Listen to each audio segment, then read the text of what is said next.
Kalau ada satu hal yang kayaknya nggak bakal punah dari Indonesia, itu adalah korupsi. Tahukah lu kalau korupsi itu udah ada dari zaman kerajaan, zaman nenek moyang kita, sampai ke era digital sekarang, korupsi itu nggak pernah hilang dari Indonesia. Udah mendarah daging. Sehingga membuat gue bertanya-tanya, apakah karena faktor warisan dalam tanda kutip ya dari nenek moyang kita sehingga secara turun-temurun korupsi ini susah banget dihilangkan dari Indonesia. Apakah juga ada faktor psikologis atau bahkan genetika yang bikin budaya korupsi ini tetap hidup? Halo semua, thank you yang sudah nonton dan subscribe channel YouTube gua. Dan sekarang gua membuka membership. Jadi buat lu yang pengen join jadi member di channel YouTube gua, lu bisa tekan tombol join dan pilih lu mau masuk tier yang mana. Gua ada 3 macam tier. Tier yang pertama adalah rookie, tier yang kedua adalah starter, dan tier yang ketiga adalah superstar. Nah, lu bisa pilih lu lebih cocok yang mana dan juga sesuai dengan budget lu, dan setiap tier ada benefitnya masing-masing. Oke, thank you, dan jangan lupa daftar. Kita coba tarik benang merah ke belakang, ke zaman kerajaan. Nama Indonesia pun belum ada waktu itu. KPK juga belum ada waktu itu. Jauh sebelum Indonesia merdeka, praktek korupsi itu sudah jadi bagian dari pemerintahan kerajaan-kerajaan Nusantara kala itu. Salah satu buktinya ada di Kerajaan Mataram kuno, di mana prasasti Luitan dan Palepangan mencatat, bayangin ada prasasti mencatat adanya pejabat yang menyalahgunakan pajak dan sumber daya untuk kepentingan pribadi. Kalau sekarang namanya korupsi anggaran. Zaman dulu mungkin lebih mirip pajak siluman. Gila ya, zaman dulu lu ketahuan korup, lu dicatat kejadiannya di prasasti. Ditulis. Ya, prasasti ibarat kayak sosial media lah sekarang ya. Lu bisa membagikan berita dan informasi lewat prasasti waktu itu. Sedangkan kalau sekarang kan lewat sosial media, membagikan beritanya atau membagikan info. Nah, itu zaman kerajaan. Dari zaman kerajaan aja itu udah ada. Kelakuannya udah ada. Mirip-mirip. Tapi belum selesai. Belum selesai. Di era kolonial, korupsi itu naik level. Lu pasti pernah denger ya namanya VOC. Jadi, awal-awal Belanda datang itu bukan menjajah. Katanya sih Belanda ingin berdagang. Makanya dibikinlah sebuah perusahaan atau kongsi dagang yang namanya VOC. Yang katanya, konon, VOC ini adalah perusahaan dagang paling sukses di dunia. Even sampai sekarang. Tapi, mirisnya, VOC ini justru hancur karena korupsi. Bahkan VOC itu sering banget dijuluki kayak gini. Ini dalam bahasa Belanda ya. Kalau misalnya ternyata pengucapan gue salah, harap maklum. Gue nggak bisa bahasa Belanda. Jadi gue coba membacakan dengan penggunaan lafal Indonesia. Originalnya VOC itu adalah singkatan dari Verenigde Oostindische Compagnie, tapi diplesetin menjadi Vergaan onder Corruptie, yang artinya runtuh karena korupsi. Jadi pejabat-pejabat itu sibuk memperkaya diri, markup anggaran, dan menerima suap dari pedagang lain. Coba kira-kira mirip kayak apa? Apakah mirip dengan proyek-proyek fiktif pada zaman sekarang? Tapi belum kelar. Pada saat ada sistem tanam paksa, atau yang sering juga disebut dengan sebutan kultur stem cell, korupsi ini makin sistematis. Petani dipaksa menyerahkan hasil panennya ke pemerintah kolonial Belanda. Tapi inilah hebatnya. Pejabat lokal dari tingkat desa sampai kabupaten ikutan main pungli. Jadi orang lokal ini, orang lokalnya. Dia ikutan main pungli. Salah satu contoh nyata adalah Bupati Lebak pada saat itu, Raden Adipati Kartanata-Negara, yang terkenal menindas rakyatnya dengan pajak tambahan dan kerja rodi. Bahkan saking parahnya orang ini, bupati ini nih, Raden Adipati Kartanata-Negara ini, sampai dibikinin buku oleh Multatuli atau Douwes Dekker. Multatuli ini nama samarannya Douwes Dekker. Dalam bukunya yang berjudul Max Havelaar, yang membongkar betapa gilanya korupsi di sistem kolonial ini.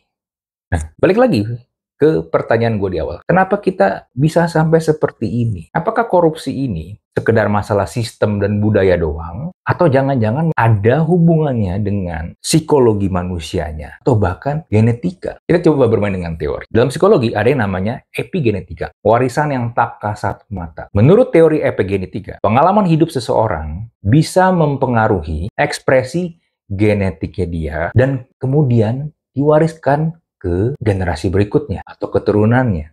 Jika dari generasi dia dan turun-temurun generasi demi generasi itu terbiasa hidup dalam sistem yang korup, bukan nggak mungkin ada perubahan dalam cara otak merespon godaan untuk korupsi. Dan itu bisa diturunkan secara genetik. Ada juga penelitian lain yang bilang kayak gini, kalau lu misalnya udah menjelang malam dan lu susah tidur, lu malah lebih produktif ketika malam dibandingkan siang, bisa jadi penyebabnya adalah karena nenek moyang lu, leluhur lu itu dulu aktivitasnya, pekerjaannya memang banyak dilakukan di malam hari, sehingga itu menurun ke lu. Nah, faktor lain ada yang dikenal dengan namanya social learning theory, budaya yang diturunkan. Kalau tadi epigenetik secara genetik itu diwariskan ke keturunannya, kalau ini memang budaya, udah culture yang diturunkan. Teori dari Albert Bandura ini menjelaskan bahwa manusia itu belajar dari lingkungan sosialnya. Kalau seseorang tumbuh di lingkungan di mana korupsi dianggap biasa atau bahkan dibenarkan, kalau lu nggak korupsi, lu nggak bisa hidup, maka ia akan menormalisasi praktek itu dan mewariskannya ke anak cucu. Karena itu tadi ya, secara lingkungan, secara budaya, itu sudah dibiasakan. Karena sudah dibiasakan, akhirnya menjadi pembenaran. Menjadi pembenaran, akhirnya berujung menjadi kebenaran. Karena orang lain melakukannya dan nggak diapa-apain. Lalu faktor berikutnya adalah mentalitas feodal dan klientelisme. Sejarah panjang sistem kerajaan dan kolonialisme di Indonesia beratus-ratus tahun membentuk mentalitas feodal, di mana penguasa itu berhak mengambil keuntungan pribadi dari jabatannya. Makanya nggak usah heran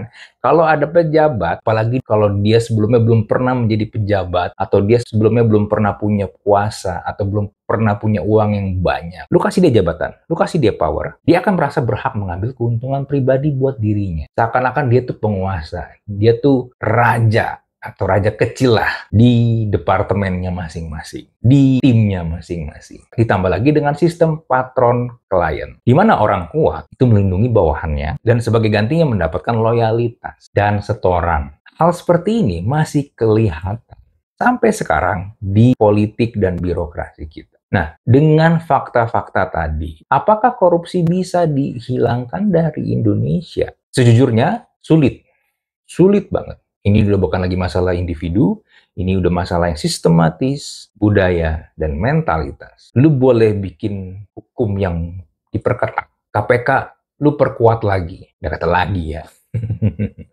Tapi kalau mentalitas masyarakatnya masih permisif terhadap korupsi, yang penting gua aman, maka lingkaran setan ini bakal terus berputar-berputar, nggak ada habisnya, nggak bakal berhenti. Jadi apa dong solusi terbaiknya? Ya, dulu sih pernah digaung-gaungkan ya, walaupun kayaknya udah pada lupa tuh. Revolusi mental, atau gue tambahin, revolusi mindset. Mulai dari pendidikan anti korupsi sejak dini, memperkuat transparansi di semua sektor, sampai menumbuhkan budaya malu untuk korupsi. Atau malah ekstrimnya, kalau ada koruptor, dihukum mati sekalian, dimiskinkan keluarganya. Susah gak?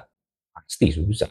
Tapi kalau nggak pernah dimulai, mau kapan? Sekali lagi, selama kita masih permisif terhadap korupsi, even korupsi yang kecil, seperti lu nitip absen, maka yang gede-gede juga akan tetap ada. Karena semua pasti berawal dari yang kecil dulu, baru yang gede. Lalu kalau udah kita coba, udah capek mencoba, masih juga belum ada perubahan, ya lu bisa pasrah. Terima aja udah kenyataan yang ada di negara ini. Atau mungkin kalau lu mau melakukan extra effort, ya kabur aja dulu ke tempat yang mungkin buat lu adalah tempat yang ideal untuk lu tinggali, untuk lu bekerja, dan juga lingkungannya memang cocok buat lu. Tahu pilihan terakhir, kita sama-sama berjuang, terus bersuara. Mulai dari diri kita sendiri, dari diri lu sendiri. Lu kasih contoh juga ke orang-orang yang ada di dekat lu, keluarga lu, teman-teman lu, anak lu. Mungkin sampai lu meninggal pun korupsi di negara ini masih tetap ada. Mungkin bisa lebih mending atau mungkin juga bisa lebih parah.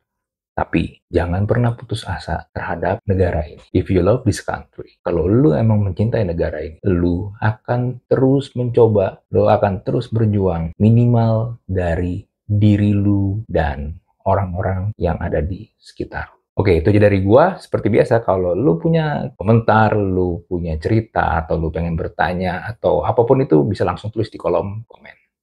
Kita jumpa lagi di Thinking Room episode berikutnya. Bye.